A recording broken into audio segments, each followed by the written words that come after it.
Chapter 4. The Same Sort of Trouble. Wendy liked the job at the service station immensely, and what's more, he wasn't too bad at it.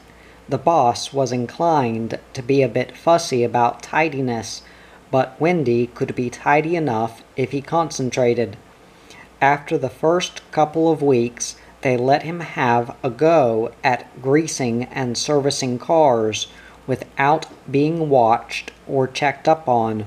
On top of that, he was getting the highest wages he'd ever been paid, as much as $52 some weeks, with a bit of overtime.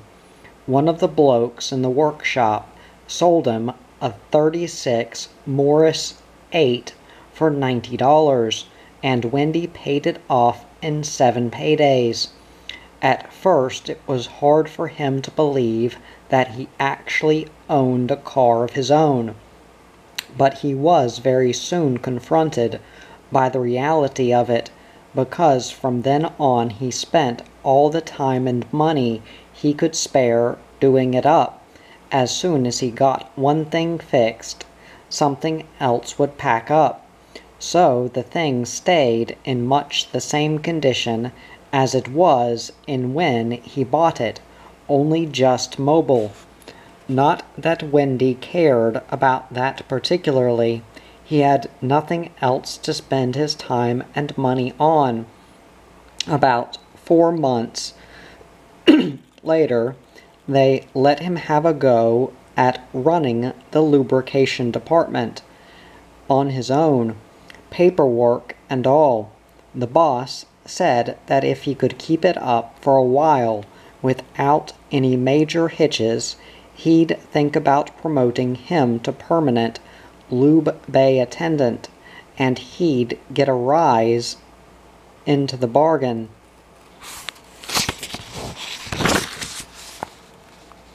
The responsibility and the extra work kept Wendy pretty well run off his feet at first, but as he gained more experience and confidence, he found it starting to get a bit less hectic. It was really starting to look as though Wendy Long was at last getting on top of it. It could have happened to anyone really. It happens to people all over the place all the time. But it was a bad time for it to have happened to Wendy all the same. He'd seen this girl quite a few times, and vaguely noticed that she seemed pretty nice, not a bad looker, in a pale sort of way, hair the same color as a scrubbing brush, only softer, with a fringe hanging down nearly to her eyebrows, gray kind of eyes, with black eyelid edges, and skin the color of a new potato, above average height, and she dressed like the rest of them. She didn't look as if she'd ever fatten, but she had all the usual equipment, as far as he could make out. There was no doubt about that. She worked in the record department of a shop that sold musical gear about 200 yards along the road from the garage, and sometimes bought tucker from the same shop the garage blokes did. Apart from that, Wendy hadn't taken much notice of her, until the day he met her coming along the footpath one lunchtime. He went one way to pass her, and she dodged the same way, and they had to stop to avoid a collision. Then they both dodged back the other way together. This went on for several dodges, and suddenly Wendy noticed that they were smiling at one another, and by the time they'd got themselves straightened out and going on their respective ways again, Wendy had fallen outrageously in love. This mightn't sound very serious to you, but it had a very unsettling effect on Wendy. It struck him suddenly and hard, like a belt from an electric fence. His hitherto unnoticed, neglected soul seemed to erupt into technicolored existence at twice the speed of light. It was like a Force 8 earthquake that swallowed him up, shook him to pieces, and then shook him together again, with a big whirling gap of incredible longing left out. It all happened in a couple of eternal seconds, and was as thorough as though he'd suddenly become someone else, and Wendy Long had never existed. And if that's not enough to take a man's mind off his work, I don't know what is. The new Wendy Long sat in a puddle of SAE 30, in the top of a drum, with his head and heart whirling like thrown sticks, and her smile ringing in his mind like J. Arthur Rank Presents. That afternoon a customer complained about him leaving grease and oil all over the seat and steering wheel of his car, and the boss told him to watch it. He was so scared of getting the sack and losing contact with the girl from the music shop that he got ticked off again the next day for leaving grease all over the cars again. He promised to pay more attention. He found out from one of the blokes in the workshop that her name was Jill Worth, and her old man ran Worth's electrical repair shop on the far side of town. She was about 17 or 18 and lived at home with her folks, somewhere around. That night Wendy started following her to try and find out where she lived, but he got an idea she might have spotted him, and he had to turn it in. A couple of days after that he went past the music shop half a dozen times, but she wasn't there. Wendy was so upset. He got grease all over the cars, and 2 customers complained to him about it. No one seemed to have said anything to the boss about it, though, and he got away with it. She was back at work the next day. It was Friday night, and the music shop was open till 9 o'clock. Wendy walked around on the other side of the street, watching for glimpses of her through the shop window till they closed. He started following her when she came out, but he was so scared of getting caught that he let her get too far ahead and he lost her. On payday he went into the music shop and bought a couple of records. She was very helpful. "I work for Wallace Motors," he said. "Yes, I know," she smiled. "I've seen you there." There didn't seem to be anything else to say, so he stood there for a few moments and then went out into the street, more in love with her than ever. After about 3 weeks he was beginning to wish she worked in a place that sold something cheaper than records, or something more useful, like spare parts for motor cars. There was a steadily growing pile of records under his bed, and he didn't even have anything to play them on. He had a vague idea of giving them to her for a present some day. He started inventing ways to see her without it costing quite so much. He went into the shop one day to ask her about guitar lessons, and they talked about the shop and the service station until a customer came in and she had to go and serve him. Wendy would have liked to bash him over the head with an electric guitar that was leaning in a stand beside him. Another time he wrote a letter to himself from a rich uncle, begging Wendy to come and supervise one of his plantations in the Solomon Islands, and left it on the counter of the record bar, where she couldn't help finding it, but he never found out whether she did or not, because she never said anything about it, and he didn't dare to ask. And another time, when he was short of money, he decided to pretend to faint in the shop, but that one definitely didn't come off. He couldn't go through with it at the last moment, and fled in confusion. Jill Worth was friendly enough towards him, but that was all. He was going to have to do something drastic.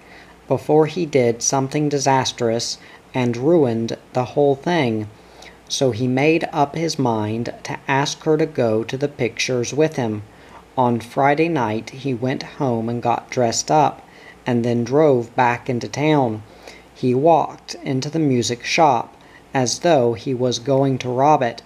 Jill was busy serving customers, so he had to wait. At last she got round to him, but there were some other people waiting to be served by this time. "Hello," she said, after another record. "What can I show you this time?" "I don't know," he said awkwardly.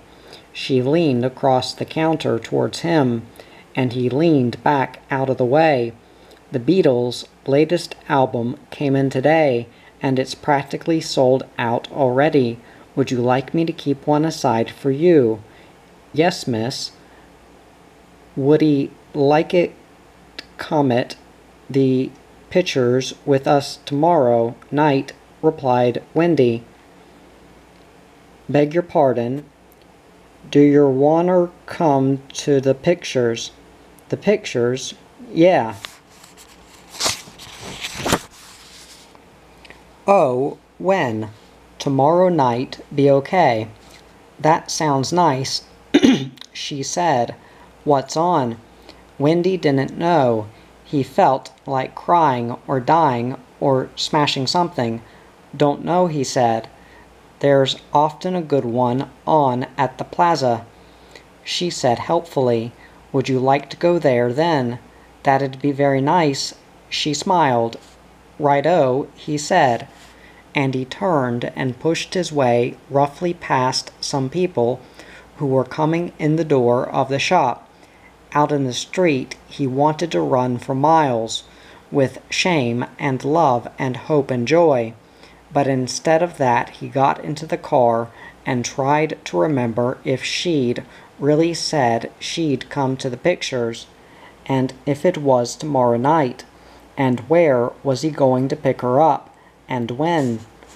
After a while he drove to a phone box and rang her up to say he was sorry for dashing away like that, but he'd just remembered something. She didn't seem to mind. Yes, she would come to the pictures with him tomorrow night. Could he pick her up at her place at 7:30? "My oath," said Wendy. He left the phone box and walked 100 yards or so up the road to settle his excitement. Then he had to run back and ring her up again because he'd forgotten her address.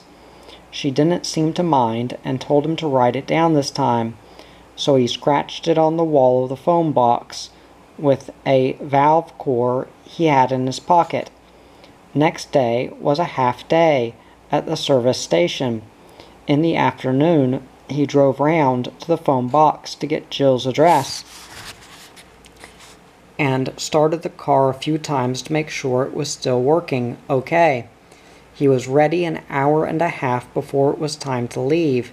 He stopped off at the phone box on his way to check on the address again, and arrived at her place at 7:20. He didn't know whether to wait outside or go in for her. He got as far as the gate and changed his mind. He was halfway back to the car when she called out from the front door that she'd be there in a minute. She must have seen him arrive. It was more like 10 minutes before she came out, but that's pretty normal with women. They drove into town and parked near the Regent Picture Theater because there was a fight going on outside the plaza. "Have you got the tickets?" she said as they arrived at the theater. No, I'll get them now," said Wendy. Then a bloke with a very loud voice told him to get to the back of the quay. It was so straggly he hadn't even recognized it as a key at all. He bought tickets for upstairs and a few bag of hard jubes and toffee and stuff. They sat through the first half of the show, and at interval they drank orange standing around among the groups in the foyer. Then they went in and sat through the picture. It was an enormous colored yarn about a bunch of men and women who were having trouble deciding who they wanted to get married to or stay married to, as far as Wendy could make out. One of the men got shot in the finish, and one of the women got pulled in for shooting him, and everything seemed to come right by the time the film ended. Jill seemed to have enjoyed it, so it was okay with Wendy.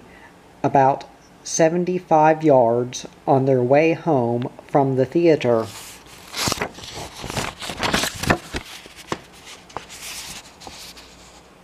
Wendy's car broke down. "It won't take me a minute to fix it," said Wendy. "It's the petrol pump. Can I do anything to help?" "No, it'll be all right. I'll just have to strip it down and clean it out." It took him the best part of half an hour to clear the petrol pump and put it back on, and the car still wouldn't go. It must have been something else that was wrong with it. When the battery was flat, he took her home in a taxi. At her gate, he managed to ask her if it'd be okay to take her out again sometime. "Of course you can, Wendy, you silly old thing," she said, "and don't be so nervous. I won't eat you. You must come in and get acquainted with my parents next time. I've told them about you. They'd love to meet you." So Wendy began trotting Jill Worth. Films, picnics, lunch together on paydays, telephone calls, sitting in the car talking, a bit of arms round each other stuff. Nothing anywhere near dangerous. If Jill was interested in that kind of stuff, she never let on to Wendy, and he was happy enough not to push his luck. He was doing okay the way things were. Wendy finally agreed to meet Jill's folks and have dinner with them. He couldn't very well put it off any longer without it looking as though he was avoiding them or something. Jill jacked it up, and he dully fronted round there, dressed in his best outfit. The Worths turned out nothing to be afraid of. Once he got over being a bit nervous at first, they drank glasses of beer and talked away about anything that cropped up. Then they had a feed of roast mutton and other stuff, and sat in the living room, talking and drinking some liquor from very small glasses. Wendy would have rather given the stuff a rest after the first couple because it was starting to make him feel a bit queer, but the old man kept topping his glass up, and he didn't know what else to do with it but drink it. It didn't seem to be having any effect on the rest of them, so he forgot about it. There was a dirty big television set staring at Wendy from one corner of the room, and he wouldn't have minded turning it on to watch, but no one else seemed to think of it. They probably watched television every night of the week. Jill had thrown more to the old man's side of the family by the look of things. Wendy could tell by the shape of their heads and the light-built way they were put together.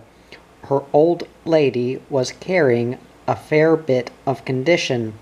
She creaked like a new saddle when she squeezed past behind Wendy's chair to open one of the windows.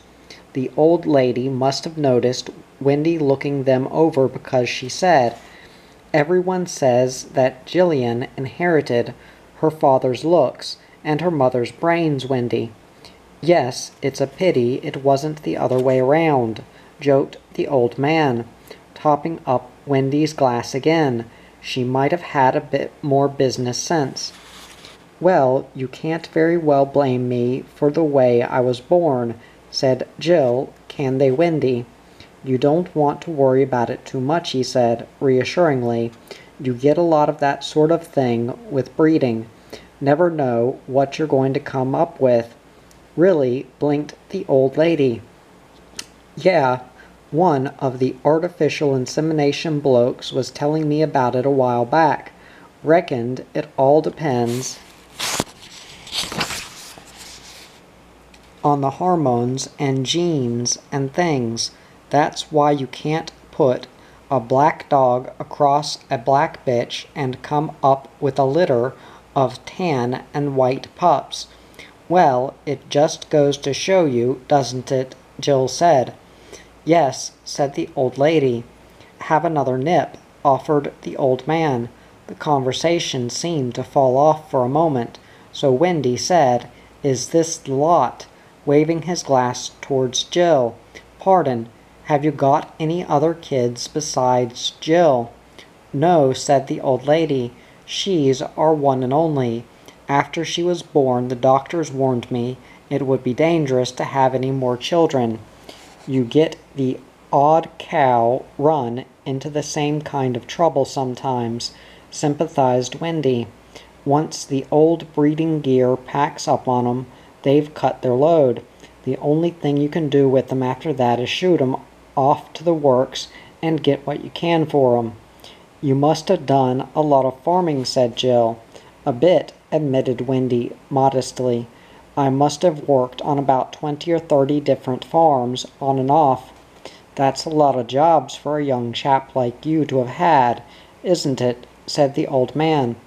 Oh, I've had a lot more than that, said Wendy.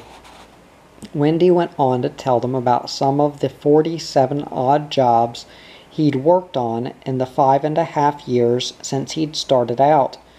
They were most impressed at the number and variety of his experiences, especially the old man. He'd been working at the same caper for over 30 years, and he was still a bit staggered when Wendy got up to leave at around 11 o'clock. You just don't seem old enough, he said, shaking his head slowly from side to side. Oh, I've given up traveling around now, Wendy assured him. Had enough of it. I've decided to settle down here for a while now. He said good night, thanked them for the tucker and drinks, kissed Jill at the front door, and left them to it. He was almost to the corner of their street when he felt the glass he'd been drinking out of in his coat pocket. He'd put it there to shake hands with the old man when he left. He decided he'd better take it back in case they got the idea he'd benched it. So he backed up and took it in for them.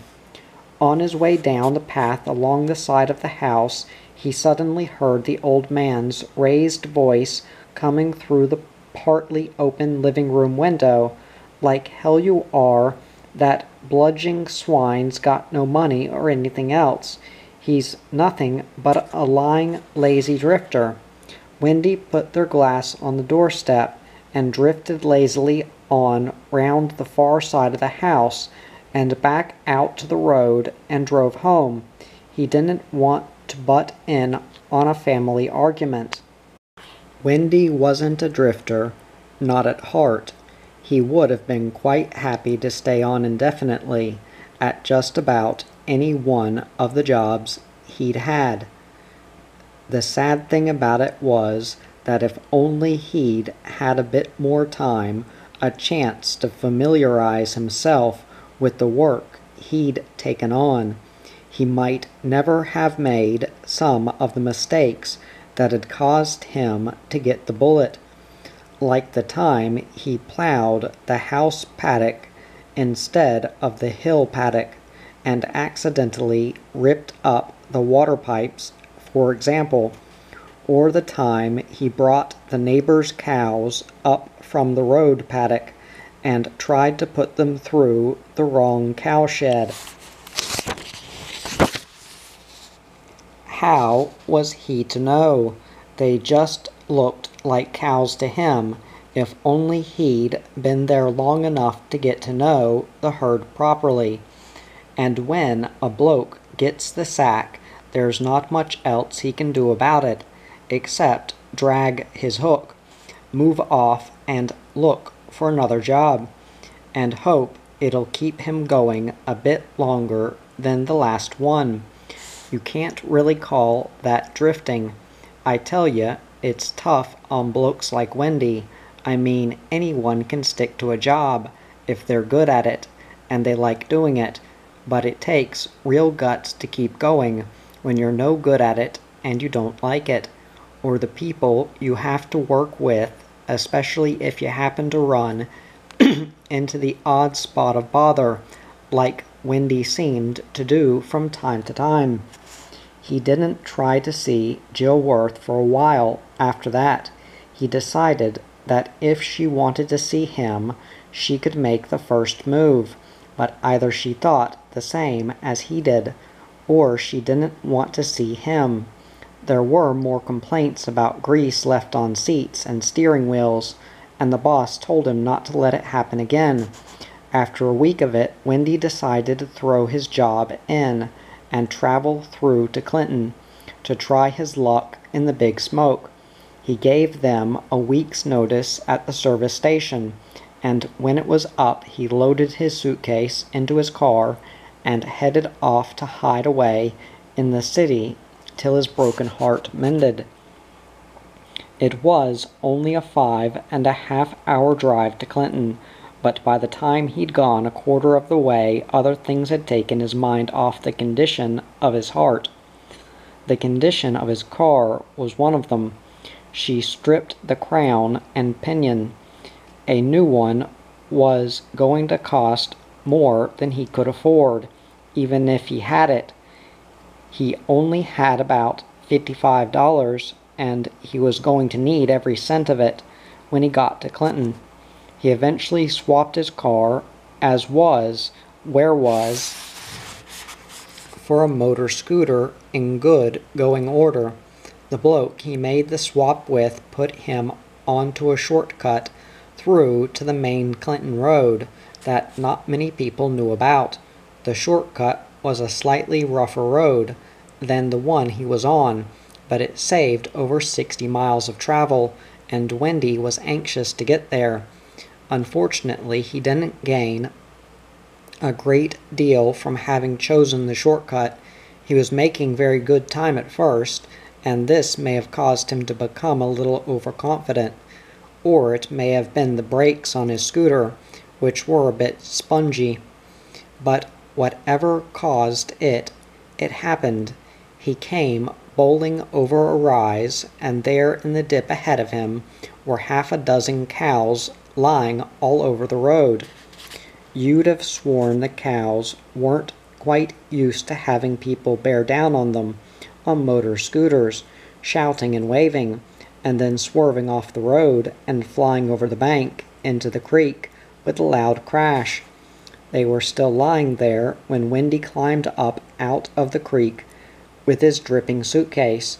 As it happened, it was a wonderful stroke of good luck that it happened where it did. The farmer whose cows they were apologized for the inconvenience they'd caused Wendy and gave him a very good bicycle in exchange for the wreckage of his motor scooter. There was even a carrier on the bicycle to tie his suitcase onto. It was a little slower traveling, but Wendy didn't really mind that. The motor scooter wasn't safe. He might have got injured. And a few miles further on he came to a place where the road had slipped away almost entirely. He managed to hoist and carry and drag his bicycle up around the top of the slip and down to the road beyond it and carry on. He would never have been able to do that with the scooter. And that explains how, 2.5 days after setting out on a 5.5 hour drive to Clinton, Wendy Long came to be riding a bike over an almost deserted country road in the middle of the night with no headlight, down a steep hill. It was the only way he could keep warm. Then he ran into some big lumps of rock at the outside edge of the road and bruised a puncture in the front tire. It was then that he got out of control.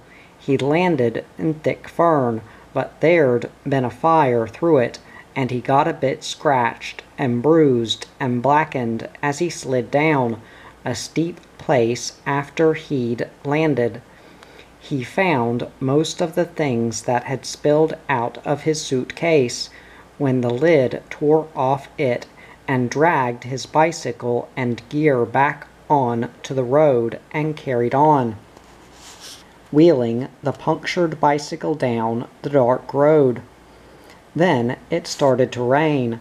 It must have been about 11 o'clock in the morning by the time he came to where a little old farmer was working in a shed by the road. "Hello," said Wendy. "Good-day," said the farmer. "Any show of me leaving this bicycle here? It's got a flat tire. Nothin' ter fix it with." "You can have it if you like," said Wendy hungrily. "It's no use to me the way it is, but it's too good to just dump on the side of the road. Swap you something for it. What have you got?" The old bloke looked slowly around. "There's a real handy sort of a goat over there you can have," he said, pointing. "A goat?" "Yeah, that one." The goat was standing on a pile of uncut firewood, looking incuriously at Wendy. It was a gingery white color and looked very old, with one horn broken off near its head and the other long and curly and chipped. It was eating what looked like an old sock. "I don't think I'd have much use for him," said Wendy doubtfully. "A bit of something to eat would be more use to me than the goat." "You reckon?" said the old man scornfully. "I wouldn't know what to do with a goat." "Get away with yer," said the old man incredulously. "He'd only be a nuisance," protested Wendy. "Nuisance?" scoffed the old bloke. "Why, that goat's got more uses than you could poke a stick at. Ever seen how they can keep the blackberry down? But I haven't got any blackberry." "What about Scraps?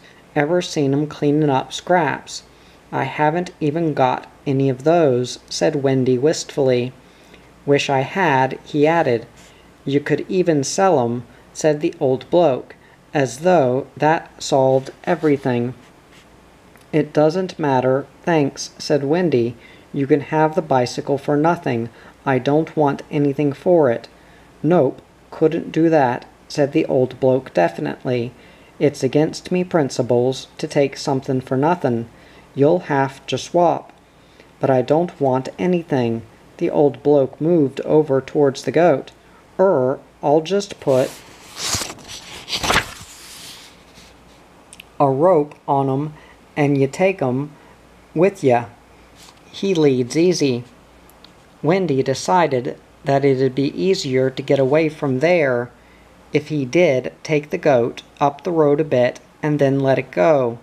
It would certainly be less trouble than trying to talk the old bloke out of it.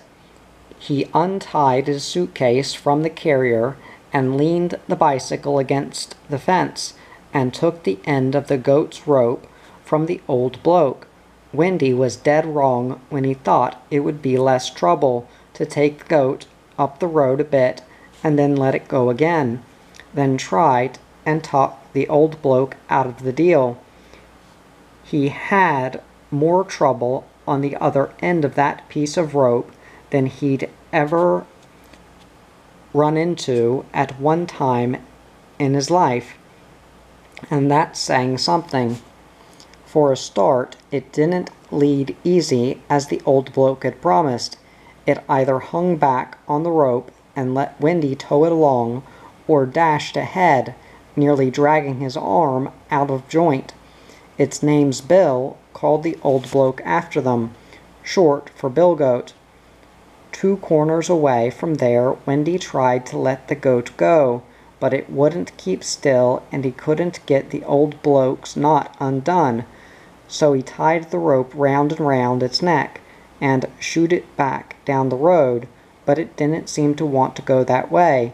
It trotted past him and on up the road in the direction he was going. When it got to the next bend, it jumped up onto the bank and looked back to see what he was waiting for.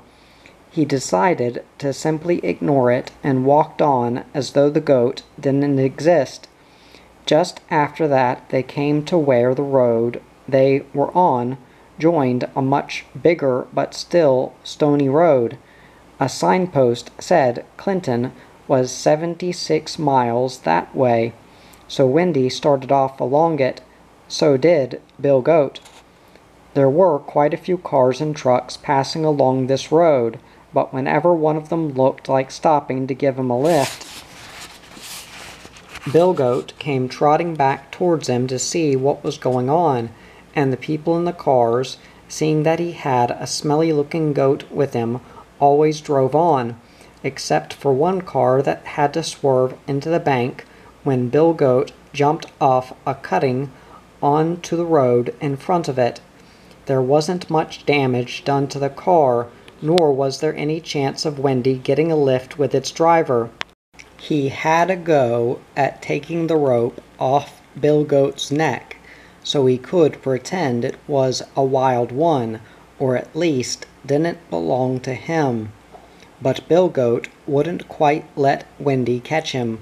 Bill Goat got to ranging away ahead, and Wendy approached every new corner in a state of apprehension, and not without plenty of reason.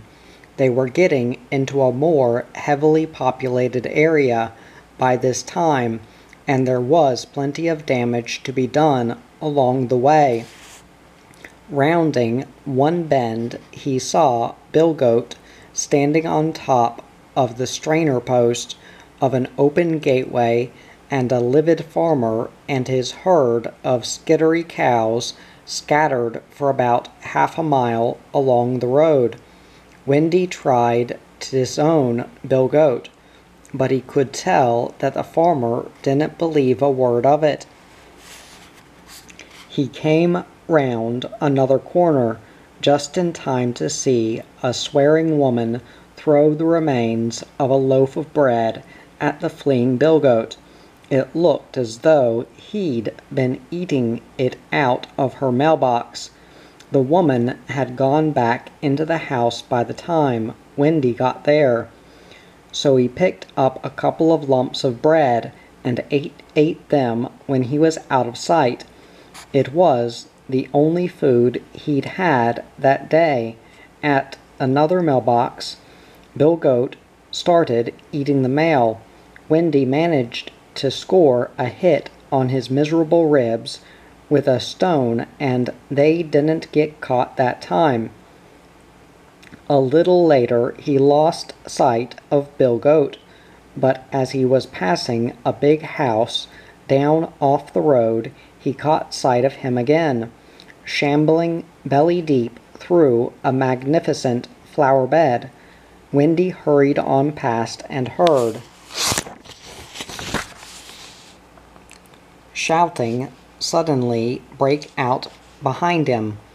A little later, Bill Goat caught up and trotted possessively along in front of him, still chewing on a bunch of uprooted carnations. They came to a store where Wendy hoped to get some biscuits or something to eat, but by that time he got there, Bill Goat had his front feet up on the side of a car that was parked there, trying to eat one of the windscreen wipers. Wendy kept going. It was the same car Bill Goat had put into the bank earlier. Bill Goat came along a little later and went past with mischief in his eye. At a side road, Bill Goat kept going straight ahead, so Wendy ducked up the side road and hid in some trees. But he didn't have a show. Bill Goat spotted his move right off and came back, and stuck close to him till he went back to the main road. Bill Goat was following Wendy all right, and not just going coincidentally in the same direction. So Wendy had to watch this shameless old goat go tootling on ahead, mucking up everything for him before he had a chance to get there and muck it up for himself. And there were things Bill Goat mucked up that Wendy most probably wouldn't have done, things like chewing to shreds the tail of a show pony tied to a fence at a big homestead. There was a fork in the road, so Wendy waited to see which way Bill Goat was going to go, and Bill Goat waited to see which way Wendy went. It was Wendy who gave in. He was anxious to get to somewhere he could spend the night. He was absolutely bushed. Just past the forks there was a comfortable-looking hotel where Wendy, Bill Goat or no Bill Goat, booked in for dinner, bed, and breakfast. He had a bath and did his washing in the water when he'd finished with it. Then he ate a double of everything at dinner, and then he went up to his room, hung his washing around the heater, got into bed and slept. All Bill Goat seemed to have done during the night was sleep and other things in the cab of a timber truck that was parked in the hotel yard, and clean up all the pub's milk. After breakfast, Wendy sneaked out onto the road and began hitchhiking along as fast as he could. But before he'd gone half a mile, Bill Goat came tracking up behind him like a bloodhound and took up his position in the lead. In the middle of the morning, they came to a sizable little town called Parkstone. Here was Wendy's chance to give Bill Goat the slip. Surely he wouldn't follow him right in amongst all the traffic and shops and people, and Bill Goat didn't. He went on ahead, the same as usual, right up the footpath of Parkstone's one street. By the time Wendy got there, he was contentedly cropping the seedlings in a box outside a plant and flower shop. Wendy grabbed a couple of pies and kept going, right through the town, and on and out the other side towards Clinton, 51.5 miles away, expecting all hell to break loose behind him at every stride, and Bill Goat came on after him. Then, early in the afternoon, Bill Goat disappeared round a corner, and when Wendy got there he couldn't see him or any damage anywhere. He went on walking, expecting to run across a catastrophe at any moment. There was a line of washing lying on the ground a little later, and that was all. He never saw Bill Goat again. Suddenly he'd got a lift and was heading right through to Clinton in the cab of a refrigerated truck.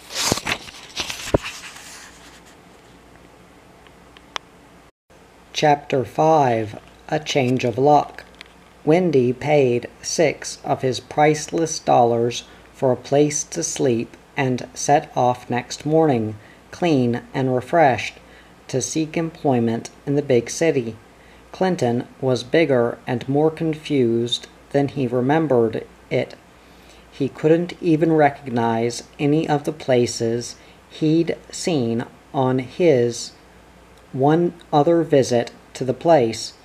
It was hard to know where to start, so he wandered into a bar and ordered a glass of shandy. And there he was, leaning on the bar, trying to figure out how to make an honest dollar, when a bloke walked into the place and saw him there. You bastard," he shouted, and he grabbed Wendy by the shoulder and spun him round and planted him, twice, fair in the kisser. Then, when he saw Wendy's face, he bent down and helped him to his feet. "Sorry, mate," he said. "I thought you were someone else." And he walked out, leaving Wendy standing there with a swelling eye, a badly bruised nose, and a split lip. It was all very well, the bloke apologizing, but it didn't make Wendy's prospects any brighter. It's not easy to talk to a prospective boss into taking you on when you can't see him or talk to him properly. But it turned out to be a stroke of luck in one way, because it hadn't happened, Wendy would probably never have met S.O. Lee. S.O. Lee described himself as a retired student. He used to be well educated, but it didn't suit him, and he'd gone back to being ordinary. But there was nothing ordinary about him as far as most other people were concerned. For one thing, he had an almost frightening lack of respect for money, his own or anyone else's. When he had some, he was a millionaire, right down to the last round of drinks, or hand of poker, or side bet. He was just as casual about getting the stuff as he was about spending it. He was a wonderful thief. He stole so unself-consciously, and with such a guiltless flourish, it was hard to believe he wasn't doing you a great favor. People often came back time and again to be robbed by him. He was so friendly about it. If he was working his fruit and vegetable slinter, you could ask him for a pound of the pumpkin he was selling for 15 cents a pound, and he'd cut off a pound and a half, absent-mindedly, leaving the knife sitting on the scales as he weighed it out at a pound and 3/4, charge you 28 cents for it, shortchange you into the bargain, and send you on your way with the comfortable feeling that there were still a few decent, friendly people left in the world, and if anyone caught him out and tackled him about it, he'd be so disarmingly apologetic that they'd end up feeling guilty at ever having thought such things about him. S.O. was also very good at tampering with things, like clocks and motor cars and radios. This would always put him in an excellent position to earn the gratitude and admiration of the owners by finding the trouble and fixing it for them expertly and cheaply. But he was very strict about only putting it across people who could afford it. S.O.'s head office was the club bar of the Wynard Arms pub on the corner of Sherrington Street. That's where he found Wendy Long patting at his face in front of the mirror in the gents. "It's a bit early in the day for scrapping, isn't it?" he observed, looking over Wendy's shoulder into the mirror. "What's the other bloke like? Did you get a few clouts of your own in?" "I didn't have time," said Wendy. "He just came in and hit me and walked out again. He said he thought I was someone else." "That's a bit stiff," said S.O. "You're going to have a hell of a job convincing your missus of that one." "I'm not married. I've just arrived here, as a matter of fact.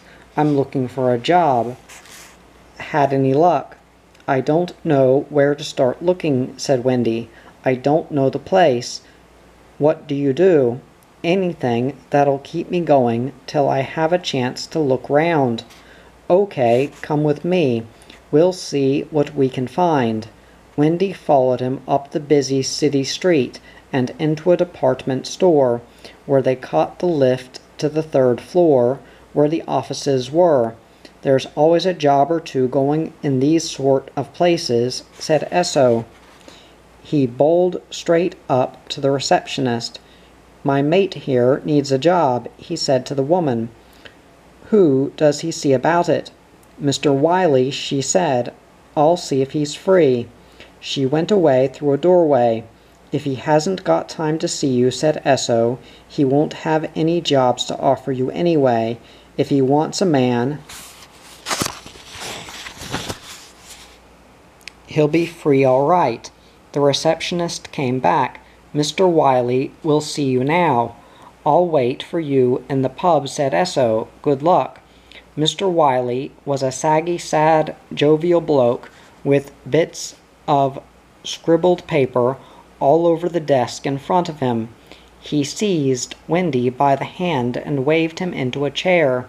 By this time Wendy's face felt a bit lumpy and stiff, so he kept the worst side turned away from Mr. Wiley as far as he could and hoped he wouldn't notice. "Well, what have you been doing to yourself?" opened Mr. Wiley.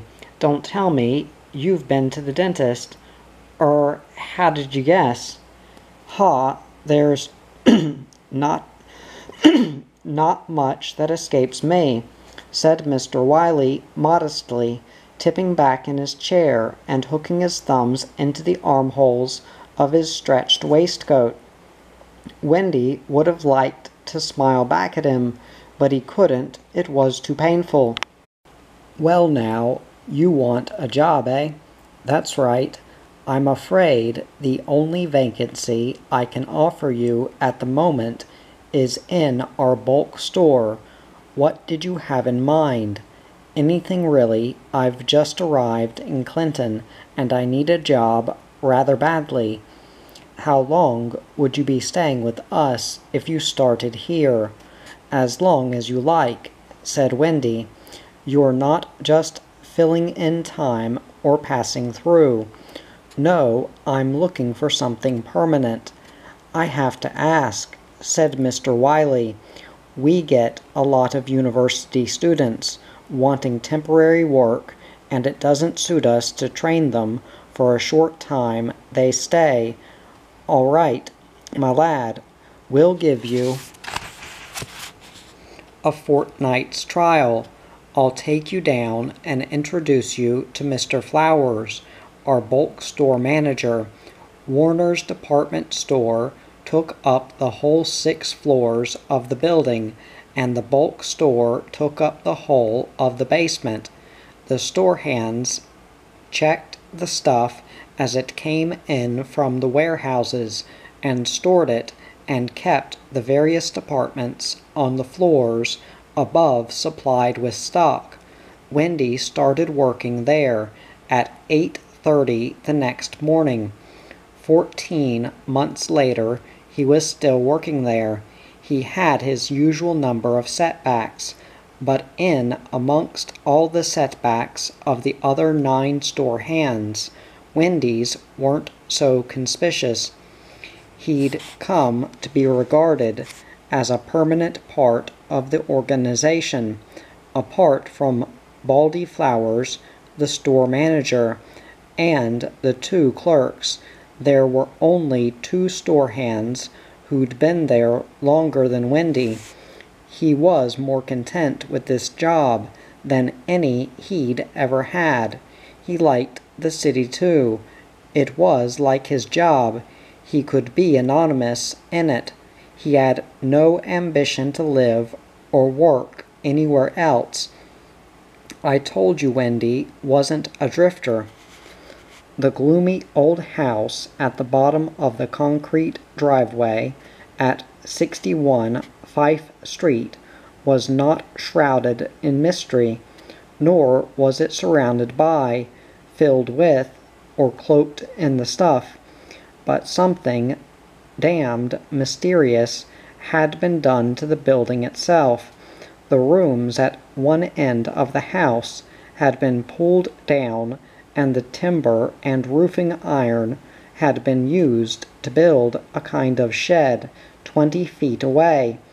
The area between the shed and the new end of the house had been concreted over, and the old-fashioned front door had been fitted into the wall of the house.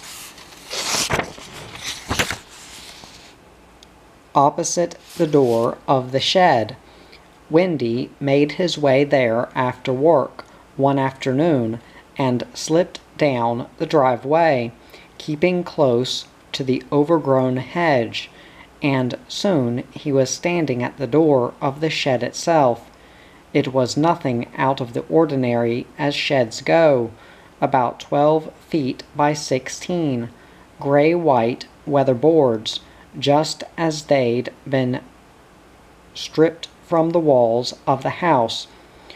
Two small windows, one in an end wall and the other in the far wall opposite the door. A flat, sloping roof with no guttering, but the landlady described it as a self-contained, fully furnished flatette, and charged him $7 a week rent for it. Wendy was rummaging through his pockets for the key when he heard a sound behind him that he recognized instantly. A slow, grating clank, followed almost immediately by a muffled roar that subsided after about 20 seconds in a diminishing series of metallic, throaty gurgles. Someone had flushed the ancient lavatory behind the old-fashioned front door in the wall of the house, 20 feet behind him. Only one person could have triggered that crazy combination of faulty valves, freakish water pressure, and antique plumbing, with just one haul of the frayed piece of rope that hung from the trip arm on the great cobwebbed cistern high on the wall. And that was the landlady.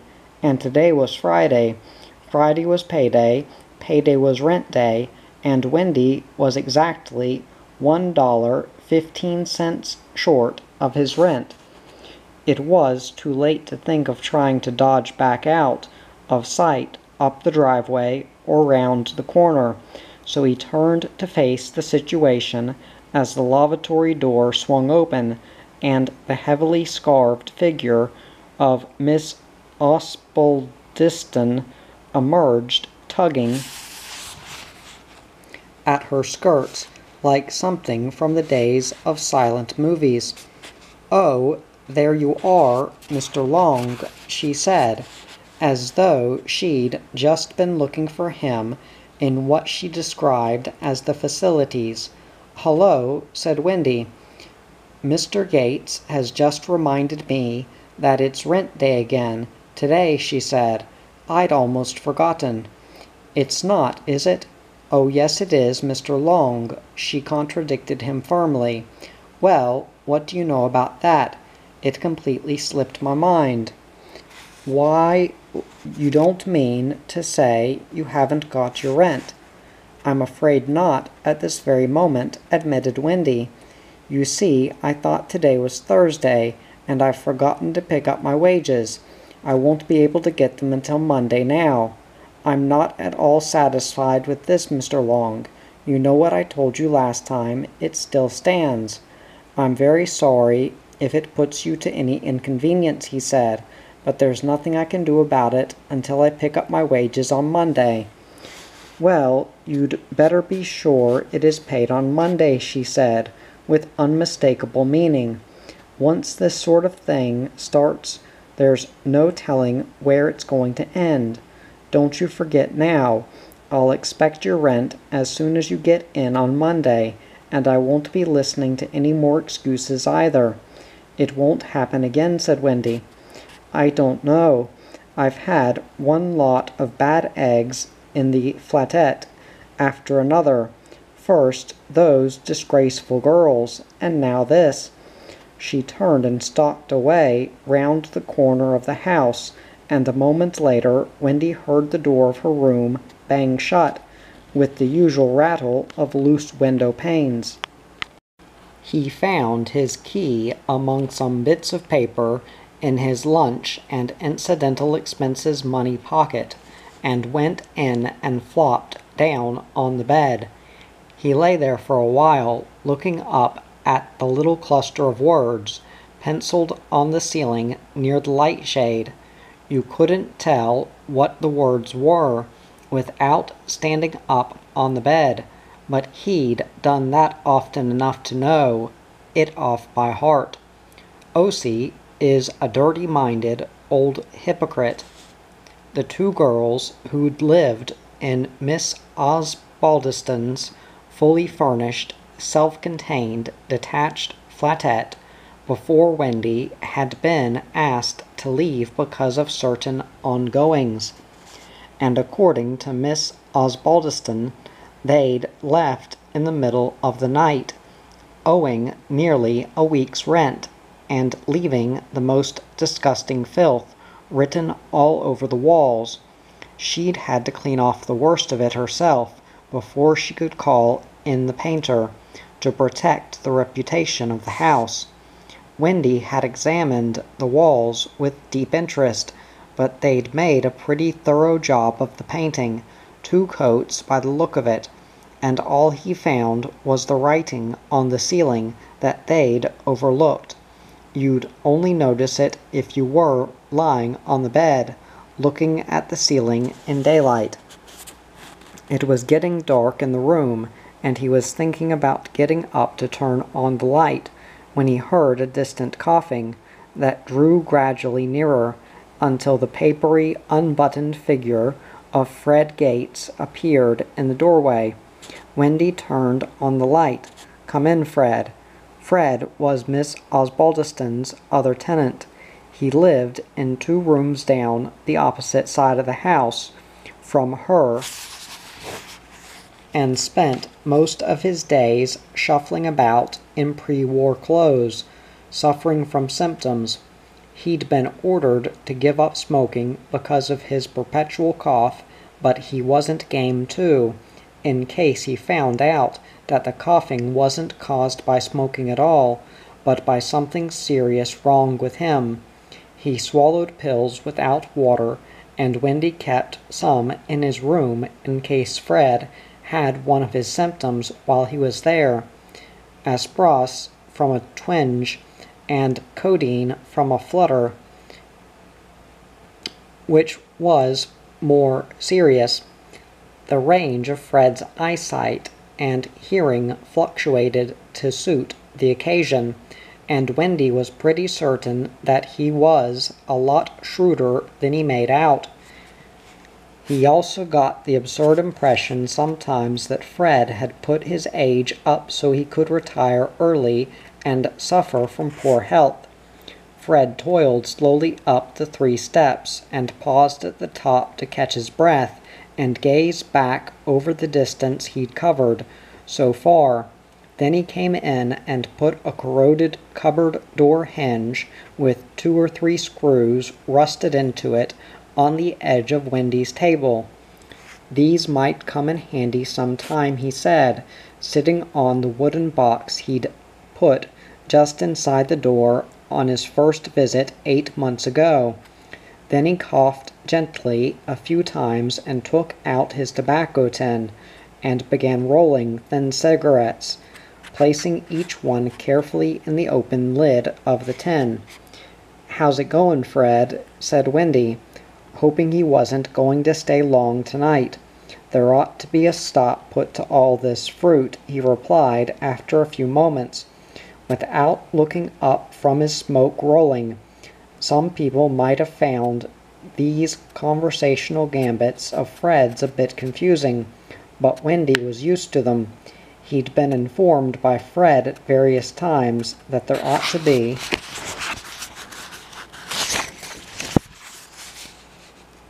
stops put to traffic, prices, meetings, leaves, this weather, atomical bombs, all this business, all them flies, young teenagers, noise, something different for just about every time Wendy had seen him. After he'd got a response to one of these opening remarks, Fred usually changed the subject or simply let it drop. Wendy could never think of anything to say to him, so he generally went along with whatever Fred wanted to talk about. "What fruit's that?" he said. "All this fruit in the papers." Wendy hadn't read anything about fruit in the papers, so there was a short silence until Fred spoke again. "You'll get on all right here as long as you don't get on the wrong side of her." He coughed the "her" as he licked a cigarette paper with a knowing sweep of his head towards the open door. Yeah, agreed Wendy. She seemed to be a bit high-strung today, don't you reckon? But Fred wasn't very talkative tonight. He didn't reply. Wendy sat on the edge of the bed, watching him roll his smokes, hunched, wheezing over the tobacco tin, his braces hanging slackly over his bony chest and tied through the loops at the waist of his crumpled trousers, his bony knuckles fumbling over each measure of tobacco, having trouble with the shreds. At last Fred closed his tobacco tin carefully on the rolled smokes and stood up. "That'll do me for tonight," he said, and then he added, as often did when he was leaving, "When a man gets to my age he doesn't need much sleep." Then he went out into the dark to cough his way slowly home to his bedroom, where he would lie awake all night, coughing and smoking in the dark, reaching out every now and then to take a couple of pills from one or more of the dozens of bottles that cluttered the old hospital locker beside his rumpled bed. Wendy closed the door, cleaned his teeth over the blocked sink, turned out the light, and got into bed. He lay awake for hours, listening to the distant hacking of Fred Gates, and trying not to worry. Wendy left for work early on Monday morning because he'd decided to walk. He'd got to quite enjoy the walk along the gray, littered pavements before the rush began. Often he'd have the whole of Maynard Road, or Brake Street, or even Banks Park entirely to himself, a kind of after-the-bomb atmosphere. As he walked along, he sorted through some of the things in his pockets to flatten out the bulginess. He always had trouble with bulgy pockets. He'd worked out this system designed to try and thwart whatever it was that did whatever it did with his wages every week. Money for one thing in one pocket and money for something else in another, and so on. But it wasn't really very effective. He could do anything with money except hang on to the stuff. Once he got his hands on it, it just seemed to disappear. S.O. Lee had told Wendy he overcompensated for a tendency to be miserly, and reckoned he ought to look on it as a gift, but that hadn't helped much. He'd learned to live with it. It was mainly a matter of timing. If he was quick on payday, he could usually get the rent paid, a bit of food from the store at the corner of Fife Street, a concession ticket for the bus to and from work, and maybe $1 or so off a jacket or pair of trousers he was paying off. In theory, this should have left him with just about enough for lunches, a seat in the pictures if there was a decent film on, and a drink or two with Esso and the boys 2 or 3 nights a week after work. But in practice his wages always seemed to peter out, somewhere between paying the rent and lunch on the day before the next payday. He'd managed to hang on, one way and another, right up until the time 3 of the blokes at work had invited him to join in their lottery ticket syndicate. He hadn't really been able to afford it, but he went along with them because he didn't want it to look as though he was unsporting or stingy. And as the others lost interest in their hopes of winning huge amounts of money, Wendy had been voted into the job of ticket buyer, and as their hopes had decreased even further, so had their willingness to kick in with their shares of the ticket money. They'd been putting him off with promises and excuses until now one bloke owed him for 8 tickets, another owed him for 5, and the other owed him for 11, $12 altogether. He was going to have to tackle them about it. It was no longer a matter of saving face. It was a matter of saving himself from Miss Osbaldiston. It was no use even hoping for a reprieve from the lottery tickets themselves, because the last one had drawn the usual blank about a week before. As he passed the news-agent's shop next door, but one to Warner's staff entrance, he saw the sign in the window saying that tickets in the new lottery were now on sale. He looked away and kept on walking. He just couldn't afford it just now, and that's all there was to it. There were still a few minutes to go before work started when he got there. The others were all there, so he fronted straight up to the bloke who'd started the syndicate in the first place. If he paid up, the others might. They sometimes did what he did. I'm afraid I won't be able to afford to buy the lottery ticket this time, Alex, unless you can let me have some of what you owe me for the tickets I've bought up until now. Oh, don't bother with the ticket on my account, said Alex. As a matter of fact, I don't think I'll be going on with the syndicate any longer. The odds are too much against us. It's just throwing good money after bad. Well, what about giving me what you owe me, said Wendy. I need the money for my rent. Yes, I'll be looking into that. Could you let me have it today, said Wendy.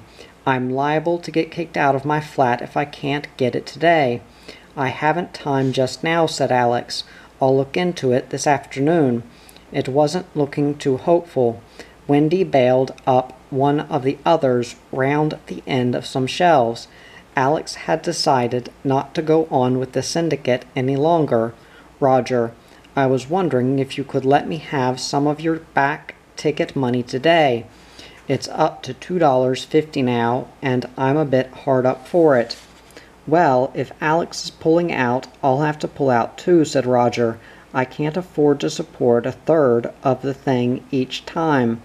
Well, could you give me what you owe me today, said Wendy. I'm a bit stuck for my rent, as a matter of fact. I wouldn't have mentioned it otherwise. I'll have to talk it over with Alex first, said Roger. Wendy found the other member of the syndicate rummaging in a big cardboard carton on one of the unpacking benches.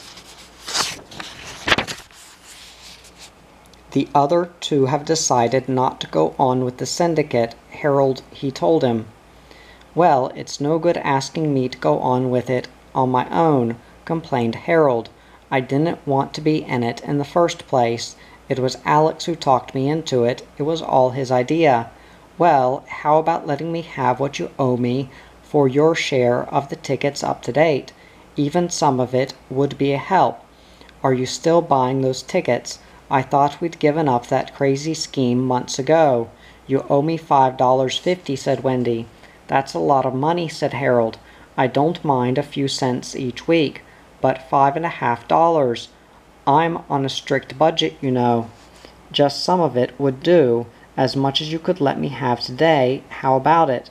I should never have gone into this thing in the first place, went on Harold. I'll be more careful what I let myself get talked into in the future. You can be sure of that. Just then Baldy Flowers came past and saw them standing there.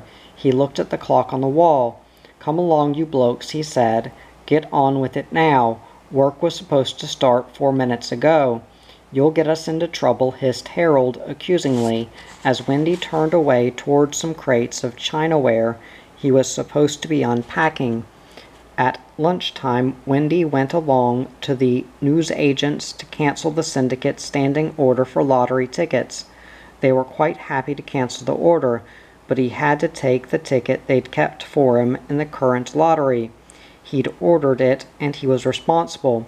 Besides, he had to go past the place 2 or 3 times a day, and it'd be a bit embarrassing if he owed money there. So he went back to work with another useless lottery ticket somewhere in one of his pockets, and $2 less of the vital rent money somewhere in one of the others. Alex, Roger, and Harold were standing in a cluster when he got back. Alex stepped forward and cleared his throat and told Wendy they'd been having a little chat about this syndicate business. It seemed there'd been a misunderstanding. Roger, Harold, and himself had taken no active interest in the tickets for quite some time now themselves. The thing had been kept going largely on Wendy's own initiative, hadn't it? Of course, they'd always been only too happy to help out with small contributions from time to time, but they'd never had any intention of having any more interest in it than that. As a matter of fact, they'd often said among themselves how nice it'd be to see Wendy win a nice little nest egg for himself, after all the time and effort he'd put into it. Okay, said Wendy. At least Harold had had the grace to blush.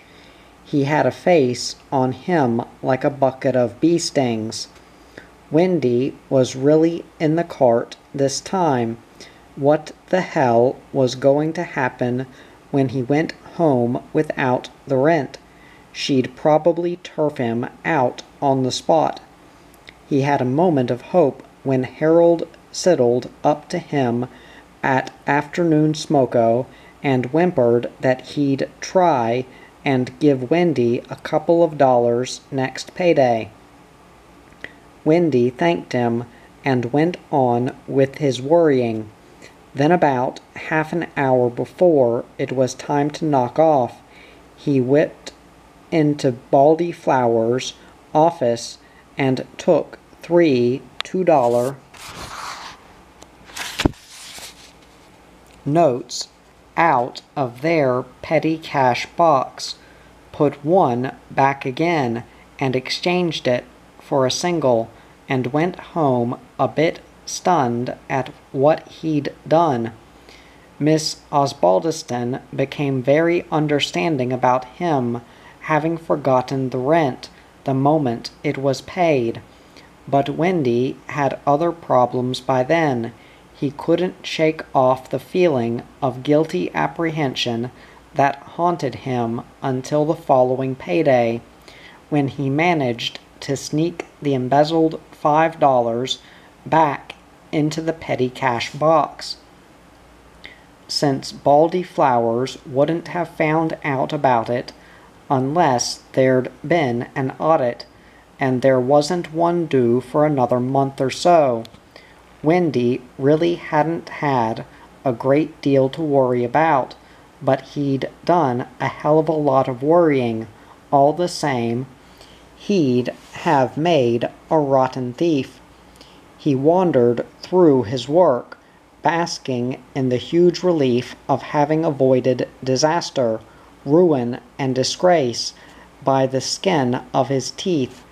He could look forward now to a good old spell of lunchlessness and walking to work and missing nights in the pub with Esso and the boys until he got back on his precarious financial feet again. There'd be no more of those blasted lottery tickets to worry about from now on. He'd been managing all right before, and he could do it again, probably even a bit better than this. Everything would be all right once things returned to normal.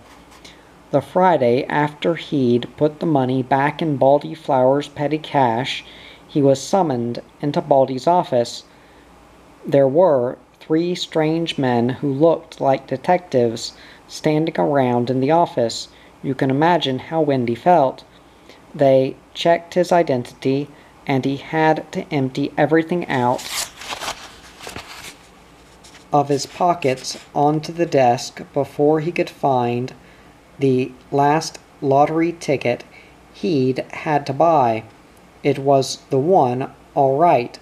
He'd won the lottery, $120,000. There was a lot of handshaking and advice and finally Baldy gave him time off to go and lodge his ticket with a bank. Wendy had never had occasion to use a bank before, but he found one and was passed from one official to another until it was all taken care of. There were telephone calls and forms to be filled in, and specimen signatures and details about him. In the finish, they gave him a receipt for his ticket and sent him away with their assurance that the money would be collected and lodged to his credit without him ever having to see it. It was very decent of them, but Wendy would have preferred to have seen the stuff. In fact, he didn't believe a word of it. He was deeply moved by the politeness and consideration with which he'd been received at the bank, but he couldn't help feeling that it was all a gigantic hoax. After all, he was still walking along the same old glass street with his same old coat on, and he still had the same amount of today's wages in his pocket that he still had to pay the same amount of rent with. It wasn't worth going back to work by this time. He felt he ought to go and tell somebody about it. He suddenly thought of S.O. Lee. He hurried along to the pub to look for him, but he wasn't there. After about an hour or so, it began to look as though S.O. wasn't coming in that afternoon, so Wendy got impatient and caught the bus home to pay the rent and see what Miss Osbaldiston would say. He folded the rent money carefully inside the rent book and sat in his room to wait for her to come for it. He had visions of a much different relationship developing between him and Miss Osbaldiston, his landlady from now on. An hour later, she still hadn't called for rent. She'd never been this late before, and she was never out this late in the afternoon. She must have forgotten. He decided to take the rent round to her rooms. That ought to put her in a receptive mood. Her door was slightly open, and Wendy's doubled forefinger was descending for the first of the 3 sharp raps he'd planned when he heard inside the room the distinctive clink of a bottleneck against a glass. This was followed by a bit of muttering and the creak of a chair. He was reaching one foot back to step down onto the path behind him and creep away to approach more loudly, when suddenly the door was snatched open and Miss Osbaldiston, at her grimmest, stood there. They looked at each other for a moment. "What are you doing hanging around here?" "I've brought the rent for you," he said, holding out the rent book. She swapped the scowl for a grin, every bit as frightening. "Oh, is it rent day again already? Gracious me, how the days do go by." "Yes, just a moment. I'll get my spectacles and the pen." She turned back into the room, contriving to push the door almost shut as though by accident. She reappeared and signed the rent book. Then she took the money from him with a nervous darting movement, like an emu pecking, and started leafing through the notes. "I'll probably be paying quite a lot of rent in advance from now on," said Wendy as she handed him back the book. "I don't mind how you pay it," she said, "just so long as you don't fall behind again." "I don't think there'll be any fear of that. As a matter of fact, I'm getting a considerable amount of money soon." "That's nice for you," she said politely. $120,000. I've won it in the lottery." There, he'd said it. He'd expected some kind of reaction to the statement, but not the one he got. She pursed her lips in the tight, disapproving way that had been intimidating so many of her tenants for so many years. "I don't approve of that sort of thing, Mr. Long," she said, closing the door in his face. Wendy shut himself in his room and lay on the bed, absent-mindedly eating chips from a packet and working out what might be going to happen, sitting up every now and again to examine the receipt the bank had given him in exchange for his lottery ticket. There was nothing about $120,000 on it, just the ticket number and his name and address. Later on, when the room was growing dark with the approach of nightfall and Fred Gates, he got under the quilt and lay still until Fred gave up coughing expectantly at the door and went away again. After a while he went to sleep and dreamed very unsatisfactory dreams about having $120,000 and not having it. Next day was Saturday. He went to the pictures and sat in the stalls daydreaming cautiously about his forthcoming wealth.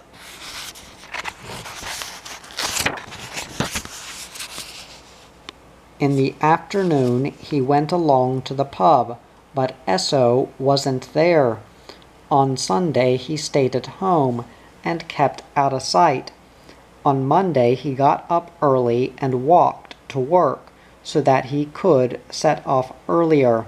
He always walked a bit slower when he was thinking, and suddenly he realized he was going to be a little late for work.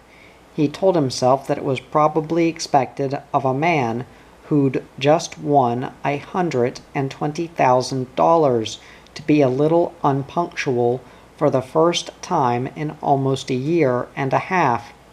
They were lucky he was turning up at all, he told himself, as he ran to the staff entrance and down the stairs. He decided to give the other syndicate members $1,000 each, just to show them he didn't hold any grudges, less what they owed him for their shares of the tickets, just to show them he wasn't to be trifled with. After all, he had to work with them. As soon as he arrived, Baldy told him that Mr. Wiley wanted to see him in his office as soon as it was convenient. So Wendy went up to the third floor, where he was shown straight into Wiley's office. When he'd first met Wiley, Wendy thought he was a fool. Things were a lot different now.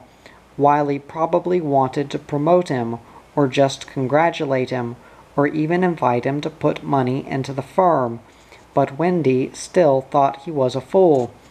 "I understand there's some talk around the building about you having won some money in a sweepstakes, lad." "Yes, that's right. The bank people checked the ticket on Friday. Mr. Flowers gave me time off to attend to it. So I understand there was quite a commotion when the news got around on Friday. Unfortunately, I was out of town, but I don't suppose it's too late for me to add my congratulations." He thrust his professional handshake around the end of the desk and seized Wendy's hand.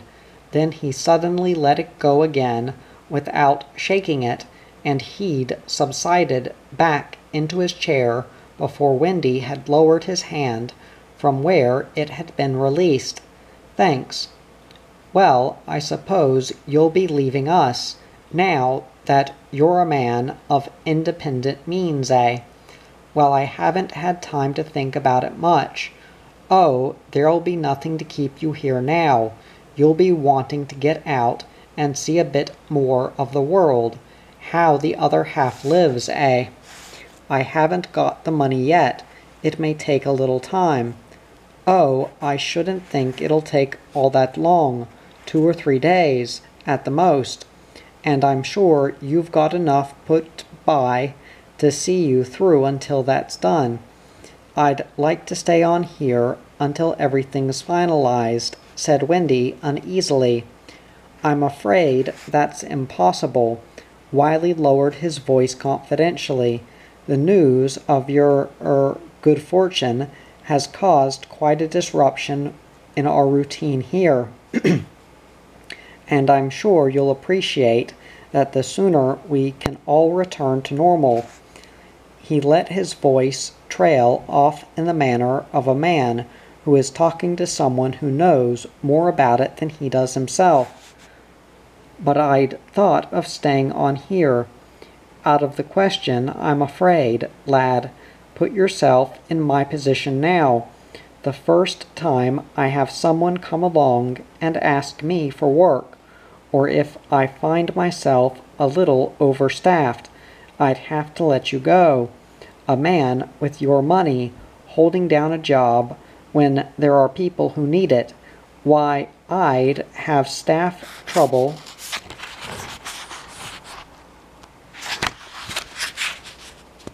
on my hands before I could say Jack Robinson.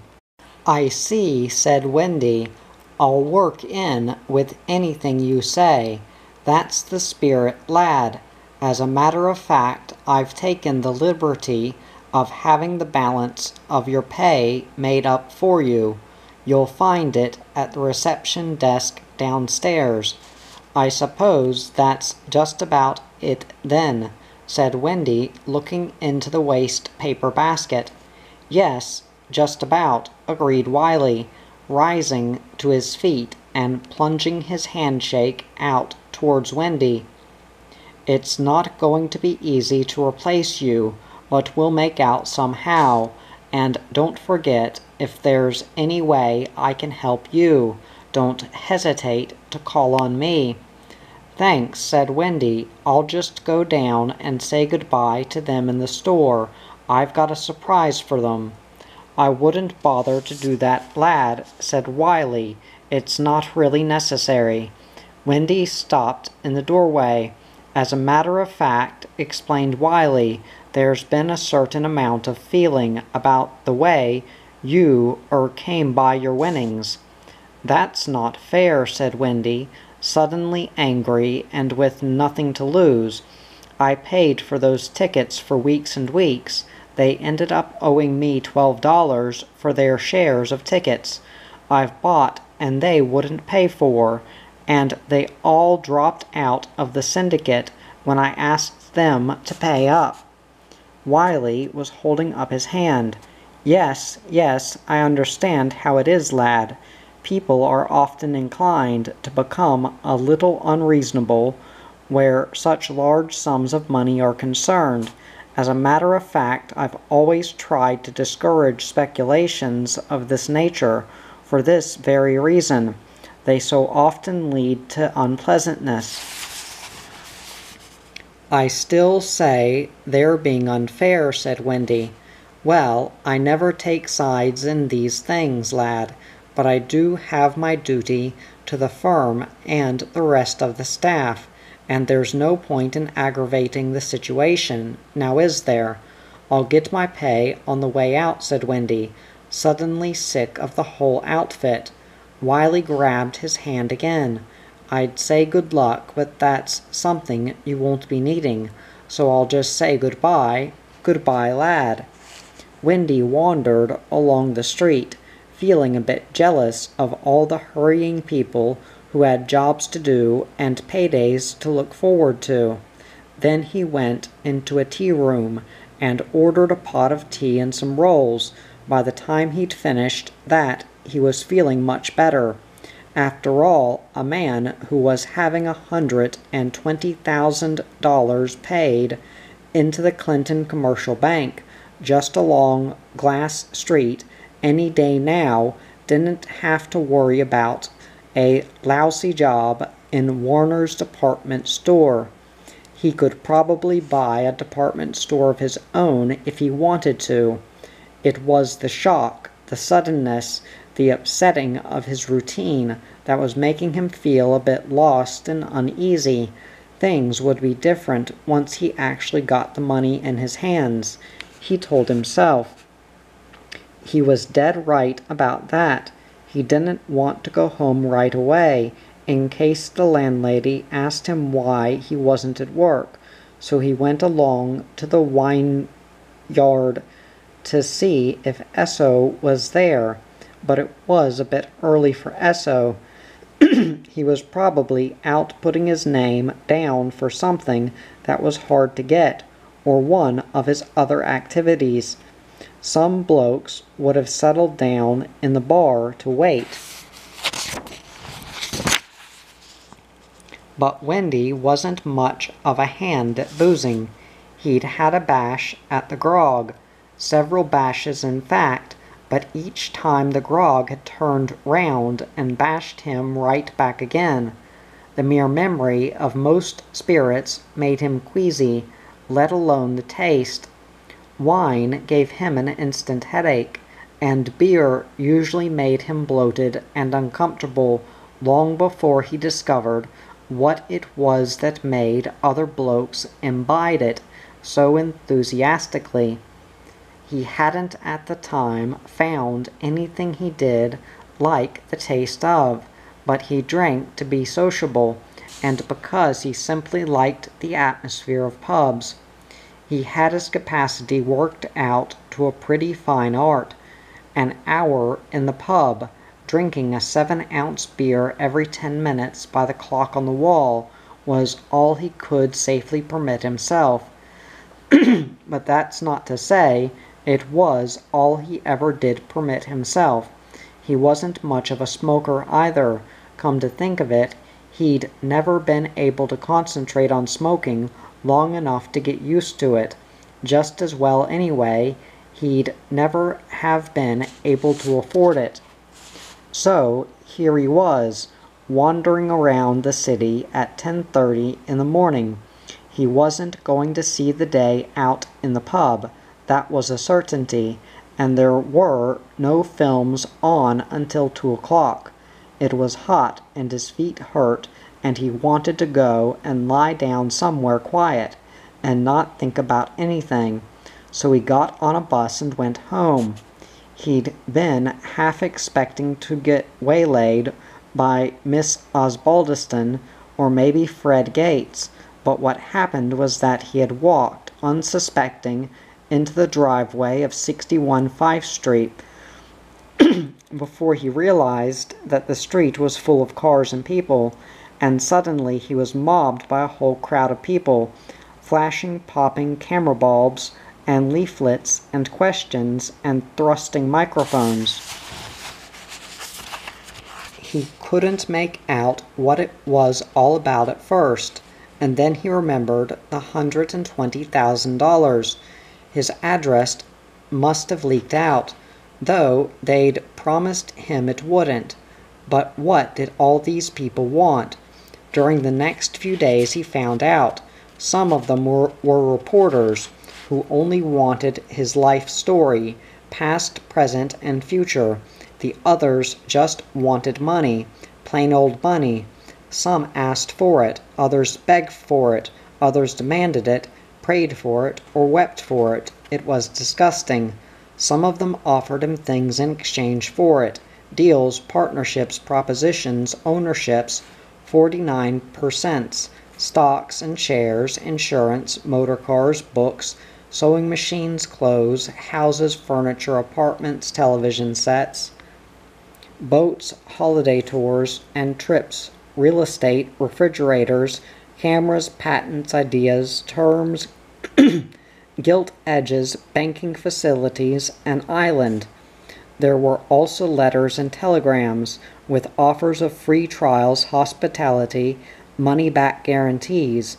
accommodation, stationery, toilet fixtures, bridal cars, samples, recordings, wallpapers, catering, wines and spirits, courses, books, and personal supplies under plain wrapper, bodybuilding equipment, lessons on how to break and train horses.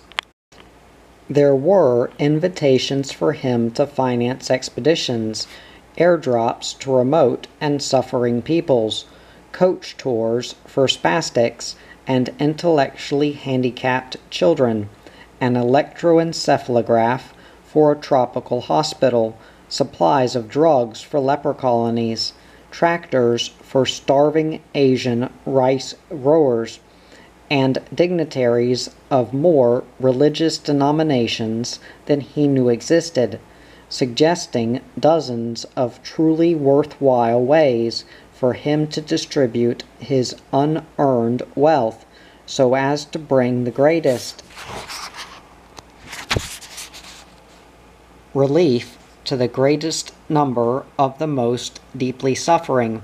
There were letters addressed to Miss H. Long, personal and confidential, which Wendy didn't like to open, and others addressed to Mr. H. Long and family.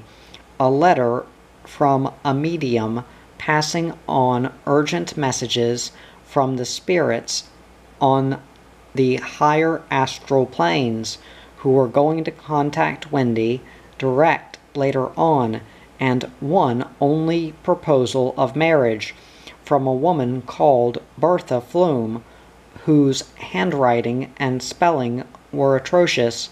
She reckoned that Harold Long was the most absolutely, divinely breathtaking name ever. Enclosed with her letter was a 20-year-old photograph of a 20-year-old buxom lass standing on an overgrown roadside with a cow on a rope. Wendy had a vague idea that he'd seen that roadside somewhere or other, but he'd never seen the woman or the cow. He was sure of that. There was another letter from a Miss Celia Humberstone, asking for details of Wendy's family lineage. Did he have any unusual bulges or significant birthmarks, etc.?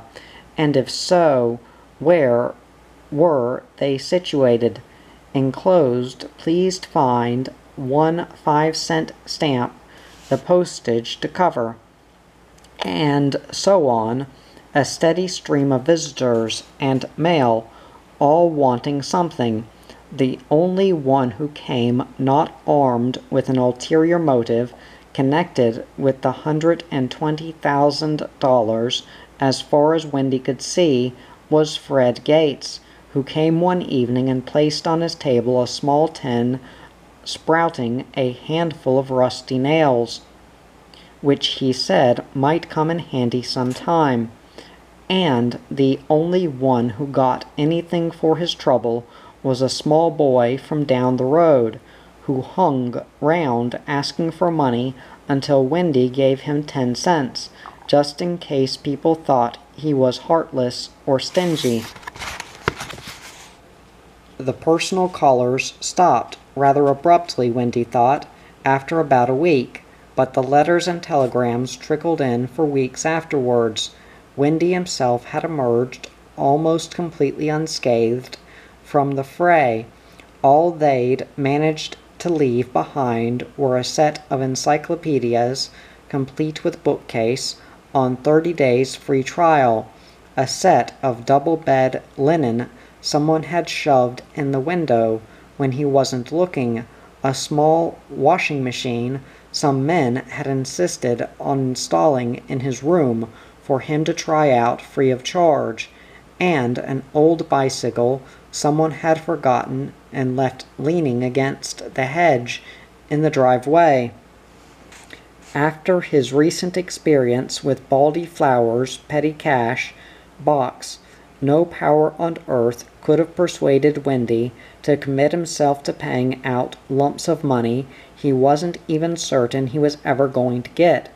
Miss Osbaldiston hadn't showed herself since some time during the third day of it, and Wendy kept well out of her way for a while. He had an idea that if she'd had a chance to get him on his own, she would have been inclined to terminate his tenancy. As it was, he managed to contrive the first verbal exchange between them on the occasion of his return from the bank, where he'd just taken delivery of his first checkbook and made his first withdrawal against his $120,000. He paid her 2 weeks' rent in advance in crisp new dollar notes. What landlady could have resisted such a temptation?